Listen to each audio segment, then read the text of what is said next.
अस्सलाम वालेकुम फ्रेंड्स, एक बहुत बड़ा मसला आ रहा है, काफ़ी लोगों के साथ पेश आ चुका होगा, काफ़ी लोगों के साथ पेश आ रहा है।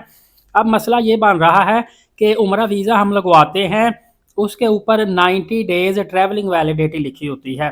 एक तो सऊदीया में स्टे करने की भी 90 डेज़ लिखी होती है, लेकिन सफ़र करने की वैलिडिटी भी 90 डेज़ आ रही है। लेकिन बताया जा रहा है कि 30 दिन के अंदर अंदर हर सूरत में ट्रैवल करना पड़ेगा, वरना आपका वीज़ा ऑटो एक्सपायर हो जाएगा और डेफिनेटली आपने होटल बुकिंग जो पेड करवाई होगी, ट्रांसपोर्ट ली होगी, वो भी आपकी ज़ाया हो जाएगी। और एयरलाइन टिकट अगर नॉन रिफंडेबल हुई, ग्रुप के साथ हुई या इस तरह का सीन, तो वो भी ज़ाया। अगर रिफंडेबल हुई तो फिर भी वो टैक्स वगैरह कोई 20-25 हज़ार रुपये फिर भी आपका काट लिया जाएगा। अच्छा खासा नुकसान हो रहा है दोस्तों। ये इशू काफ़ी दिनों से चल रहा है। अब इसमें कुछ जो टूर ऑपरेटर्स हैं, उनका ये कहना है, स्टेट वो कह रहे हैं जी उम्रा वीज़ा 30 दिन के अंदर आपने वीज़ा लगने के बाद सफ़र ना किया, वीज़ा एक्सपायर, सारा कुछ ख़त्म, दोबारा से नया वीज़ा लगवाना पड़ेगा, नई फ़ीस देनी पड़ेगी। लेकिन कुछ जो बड़े टूर ऑपरेटर हैं उनसे मैंने रब्ता किया, मैंने कहा जी इस बात की तस्दीक करें, ये जो बात आजकल सोशल मीडिया पे भी चल रही है, वैसे भी सुन रहा हूँ। तो उनका कहना है कि साकिब भाई 90 डेज़ ट्रैवलिंग वैलिडिटी उम्रा वीज़ा पे होती है, लिहाजा उम्रा वीज़ा एक्सपायर नहीं होता। 30 दिन के अंदर ट्रैवल नहीं किया, वीज़ा एक्सपायर नहीं होता। अलबत्ता 90 डेज़ तक भी आप, उससे 2 दिन पहले तक भी आप ट्रैवल कर सकते हैं। अलबत्ता उसके ऊपर थोड़ा सा आपको फ़ाइन पड़ जाता है। फ़ाइन उन्होंने 100 से 200 सऊदी रियाल बताया। अब मैंने उनसे जब तफसील पूछी कि ये फ़ाइन किस मद में पड़ता है, तो वो कहते हैं जी होटल वाउचर जो होता है उसकी मद में ये फ़ाइन पड़ता है आपको।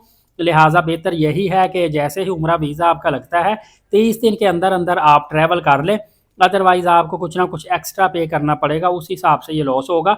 उसकी वजह यह है कि काफ़ी मेरे दोस्तों ने ना मुझसे कॉन्टैक्ट किया और कमेंट्स में भी वीडियो में नीचे पूछा कि साकिब भाई अभी से हम रमज़ानुल मुबारक का वीज़ा लगवा के अगर रख लें ताकि आगे चल के वीज़े बंद ना हो जाए, तो क्या हम रमज़ानुल मुबारक में ट्रैवल कर सकते हैं। तो इसमें वो 50-50 कुछ कह रहे हैं थोड़ा सा आपको फ़ाइन देना पड़ेगा, ट्रैवल कर सकते हैं, कुछ कह रहे हैं कि 30 डेज़ के अंदर अंदर आपने ट्रैवल करना होगा।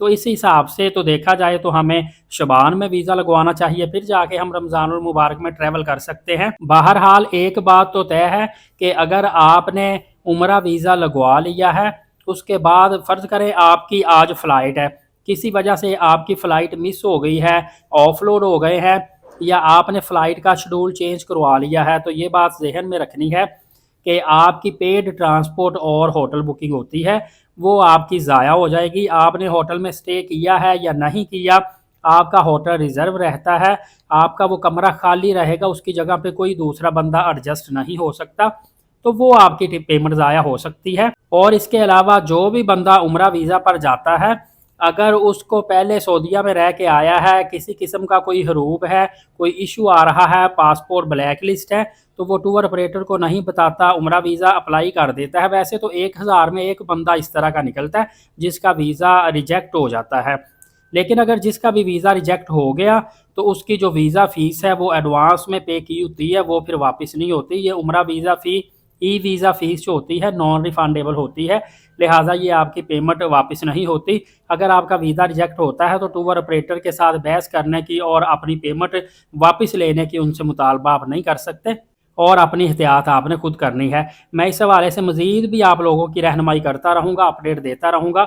एलीट साकिब यूट्यूब चैनल को सब्सक्राइब करके बेल नोटिफिकेशन को ऑल कर लें ताकि तमाम तरह अपडेट्स आपको बर वक़्त मिलती रहे।